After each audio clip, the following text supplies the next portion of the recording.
Hi, I'm Neil Tift. I'm the Outreach Coordinator at Native American Fathers and Families Association. We're going to be doing a webinar on freedom and choice. Welcome.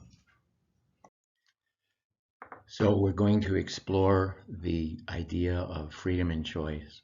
First, choice. Next to life, choice is our greatest possession. Wise choices bring happiness and safety to you and your family. Think of how many choices that you make every day in your life. Choices of what time to get up, what to do as part of your morning routine. If you're blessed to be a parent, how you help your children, how you help them make choices. The choices you make in your work, the choices you make in your family, in your neighborhood, in how you spend your day, how you schedule your activities. Al says that respect is the right to choose. When we respect each other, we allow each other to make choices. And that choice is powerful and critical to self-worth, to our identity, and to purpose. 3 pillars of NAFFA are self-worth, identity, and purpose. So we're going to explore some of those about choice. Without freedom of choice, you will never know happiness. Without choice, you will never grow and develop. Think of how your children would grow and develop if they weren't able to make their own choices as they grow older, if they were always told what to do and how to do things. Without choice, you become dependent upon others. As our children grow older, we want them to make wise choices, not foolish choices. And as they get older and they mature, we hope that they're going to be able to do that. Without the freedom of choice, we limit and lose opportunities in life. Think of just choices that you've made that were foolish choices, that affected your life in ways you wish it didn't go. That whether it had to do with dealing with the law or sobriety or relationships or work or parenting or discipline, that we can lose opportunities if we don't make wise choices. And without freedom of choice, we lose confidence in the ability to act for ourselves. And that's when we can become very frustrated, when we feel we don't have choices and we've painted ourselves into a corner. Without freedom of choice, you become the victim of power and manipulation and control. When you were growing up, were there people that tried to manipulate and control your life? Did you feel that you weren't allowed to make the choices that you wanted to at the times in your life that you felt that was important? Next to life, the greatest possession we have is our right to choose. We have the right to act for ourselves when we're making those choices. Think of when you've been denied that opportunity to act for yourself, of who might have controlled you or manipulated you and how you felt about that. Self-respect is the right to make your own choice. And respect for others is allowing them to make their own choices. When we look again back at our children as they're growing up, if we respect our children, we want to respect them to make their own choices and help guide them as they grow. But as they grow older, that they have to take responsibility for making their own choices. When there is violence, choice has been taken away. We know this when we see issues around child abuse or family violence. And when we do see the violence, it's often controlling another person. It's intimidating or scaring or harming a child or a partner or a spouse. And we know that when that happens, that there can be severe consequences. It has been said that next to life, the right to choose is our greatest possession. It's necessary for growth and happiness, and it's also important for us to progress as a people. Without choice, people become dependent upon others, and we lose our opportunities in life. NAFFA has identified 3 general categories where many of us often give up our freedom to choose: people, addictions, and emotions. So let's explore those. The first is the people. Under what circumstances do we give up our freedom to choose to other people? We often do that if we love someone. We might ask our spouse if we want to go do an activity. We let them decide, and that can be a sign of respect. But are there times we give up that freedom to choose and we resent it later? That can be an indication that maybe we want to make some changes. Are there people in our lives that try to control or manipulate us? How do we handle that? Do we handle that respectfully? Do we deal with it directly and make sure that does not happen again? When do we insist that we make our own choices? When is it important to you to make your decisions and to insist that you have the right to do so? And if some of these aren't working the way you find yourself frustrated and not working to achieve what you want to do because someone is denying you some of the choices you have, how do you want to make those changes? Think about that for a minute. Do you want to make changes in who makes choices for you and when we make our own choices? The second category where people give up control is when we have addictions. Anyone with an addiction struggles with the same four factors: the craving, the compulsion, the control, and the consequences. So let's explore those four factors. The craving. What do we crave so much that it affects our daily decision making?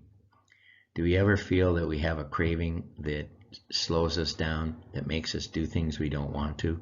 This is part of that addiction. Again, whether it's drugs or alcohol or shopping or gambling or pornography or other addictions.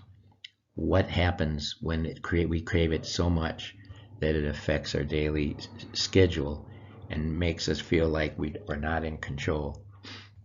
What do we crave so much that it negatively affects our relationships? Have we lost relationships because of an addiction? Has our addiction impacted our health? Are we having liver problems? Are we having health problems? Are we having sleep problems? All the things that go with addictions can affect our physical health and our mental health. How have those cravings affected our work? Have they limited our income? Because of those cravings, we've lost jobs, we've lost opportunities to earn additional money. And if so, do we want to make any changes? In the cravings you have, do you want to make any changes so they don't control you so much? Factor 2 is compulsion. Compulsions are those issues that control us, that also we feel that it's not letting us make clear decisions because we're so compulsive about that. Compulsions are often what our brain craves, while addictions are what our body craves. For example, compulsions are those things like gambling and pornography and shopping. It's not a physical addiction that our body has, but our brain seeks that excitement. That if you ever find yourself wanting to do things for true excitement, and it isn't an addiction, then a lot of times that's a compulsion. What are those, and how do those affect our freedom, both our compulsions and our addictions? And if they are out there and they are making us limit our choices and end up having consequences we don't like, do we want to make any changes? The third factor is control. What do we crave so much that it affects our decision making? What is we crave so much that we lose control? When do we feel that our addictions control our lives rather than that we control it? Are there any times when we know that we don't have control over our lives, that some addiction that we have is actually controlling us? And if so, do we want to make any changes to that? And the fourth factor are the consequences. Do we have any addictions that have had a negative consequence on our lives or the lives of our family? Have we gotten in trouble with the law? Have the police been called? Have they made 911 calls because we've had issues around drugs or alcohol, or we've lost our temper, or we've hurt something, or we've destroyed property, or we've intimidated someone, whether it's in a bar or in our own home or at work or in the park or wherever we are? Are there addictions that have consequences that have made us feel regretful later on? These might include arrests, convictions, fines, incarcerations, a loss of a job, or loss of relationships. How do we respond to those challenges when we deal with these consequences and we can't afford to pay the fines? When we go to jail and we're not able to keep our job, what happens to us, to our income, to our self-image, to our self-worth, and to our families? If so, do we want to make any changes? Take a minute to think of that. Do you want to make any changes due to what we've just raised as a result of addictions? And the third category is that we give up control, is our emotions. Emotional regulation, that's how we appropriately control how we express our feelings, is a sign of maturity. We know that young children, 2-year-olds, we often know have a temper tantrum. They just have a meltdown in the store or at the park or at school, or at the preschool or whatever. When children are young, they struggle with emotional regulation, how to handle messages and images that they come across when it comes to anger, sadness, loneliness, jealousy, envy, any of those that they struggle with and don't know how to show those in appropriate ways. When do we let our own emotions control us? When's the last time you expressed your emotion and it didn't work out very well? Your spouse or your partner told you that this wasn't working, that this was something that needed to be addressed. Are you both comfortable and with uncomfortable emotions? Comfortable emotions are the ones we know that we like, joy, happiness, some of those. The uncomfortable emotions are the ones we discussed: jealousy, anger, envy, others, that loneliness, that are uncomfortable, but we still express those.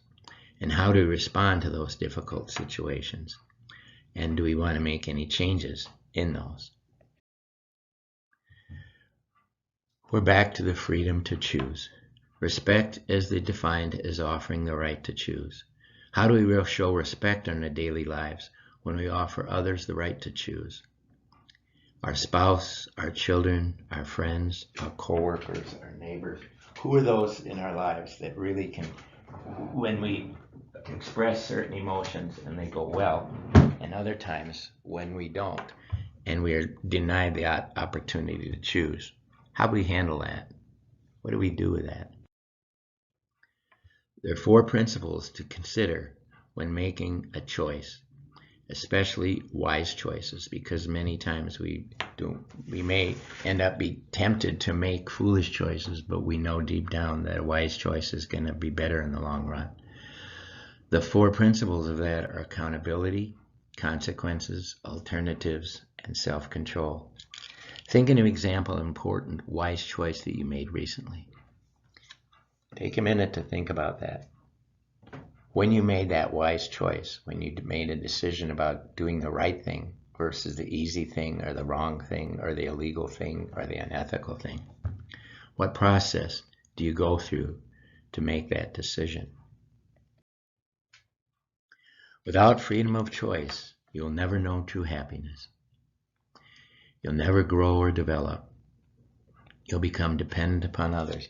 Think of how you feel when you are dependent on others, when others have to make decisions for you, when others are doing things for you that maybe you don't want that to be the choice, but you've given your power over to them, and that they're making choices for you about what you eat or how you spend your time or where you go or what you can or can't do at work. Without freedom of choice, we'll limit our opportunities in life. We'll lose confidence and the ability to act for ourselves. And we'll become a victim of power manipulation and control. If we were a child and that happened to us, we can remember how that felt. Do we want to express that again? Do we want to feel that again? Do we want to go through that again? Courage comes from the French word coeur, which means heart. So there are people that believed that courage comes from our heart. Courage is a vital and necessary part of healing. It's the choice and willingness to confront our pain, to confront our fears and danger and hardships, and even life's uncertainties, to stand up for what is right. Think of the last time that you had the courage to make a choice that might have been unpopular, but you knew it was the wise choice. What comes to mind when you think about that? You had to make a decision, and you were going to disappoint people or frustrate people that were important in your lives, but you knew it was the right decision. This might have to do with sobriety. It might have to do with work.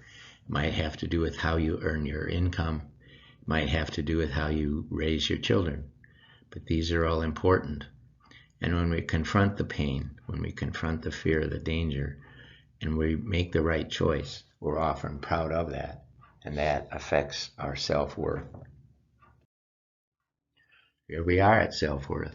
When we have the freedom to choose, it affects our self-worth. It's one of the three pillars that are core elements of who we are. If you were to describe your self-worth, of how you see yourself today, the day you're listening to this webinar and watching this slideshow, how would you describe your own self-worth? How do you see yourself? How does the most important person in your life see you?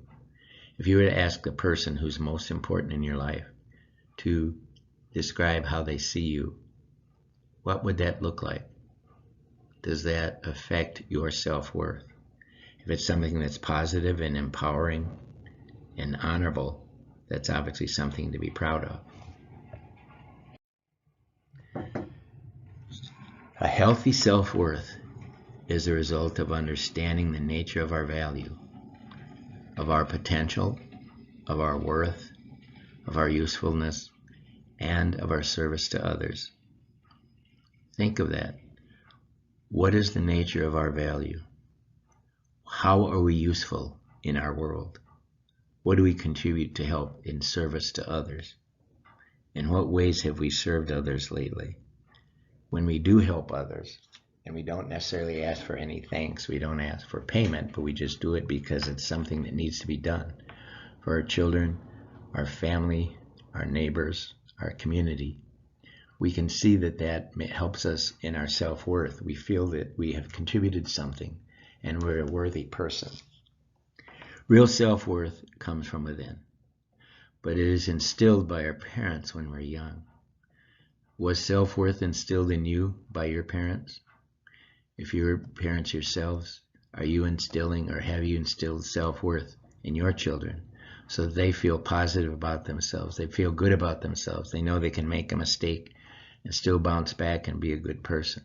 Self-worth is critical in how we see our world and how we move through our world.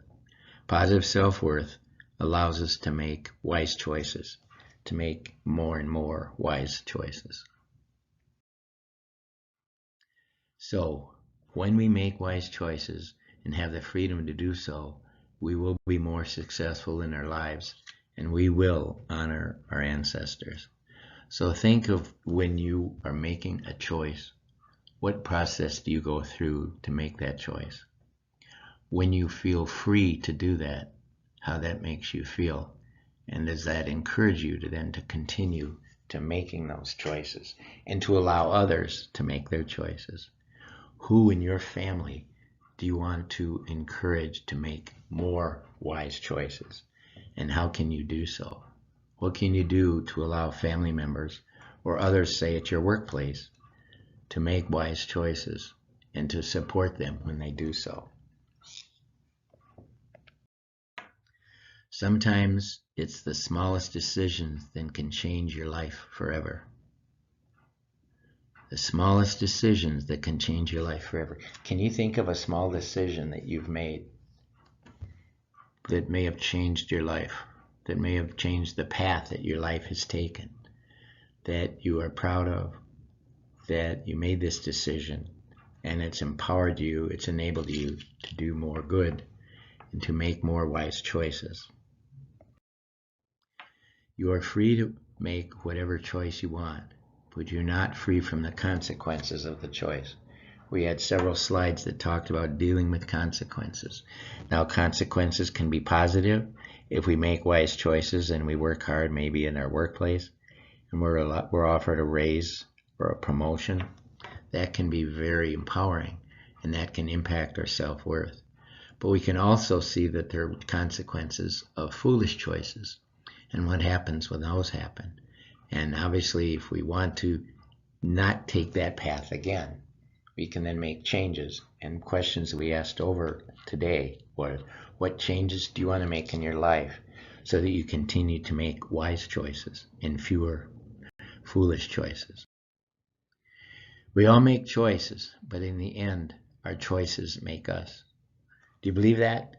Do you believe that we are a result of the choices we've made? That where we are today in our lives are the result of what we chose each day, each way that as we were growing up and we were making these choices?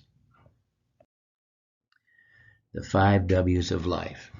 The who, what, when, where, and why. The who you are is what makes you special. Do not change for anyone else. You must change for yourself. What lies ahead will always be a mystery. Do not be afraid to explore. The when of life. When life pushes you over, you push back harder. The where there are choices to make the one you won't regret. This requires a little insight and forethought.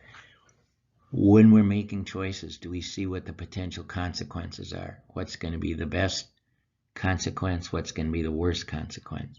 Because we really don't want to be making a lot of choices that we regret later on, because that really can affect our whole future. And the last, the why. Why things happen will never be certain. Take them in stride and move forward. When we make these choices, we sometimes don't know why the results happen the way they do, but we do need to live with them. But the question is, what can we learn from that so we don't do that again if it was a foolish outcome? The 3 C's of life: choices, chances, and changes. You must make a choice to make a change, or your life will. You must make a choice to take a chance, or your life will never change. What does that mean to you? How often do you want to do this? What can you do to make sure that this continues? The choices, the chances, and the changes. Take a chance, and you will see what the results are, and hopefully those will be the result of wise choices. This is Neil Tift. I work for Native American Father and Families Association, and we thank you for taking time to listen to this webinar.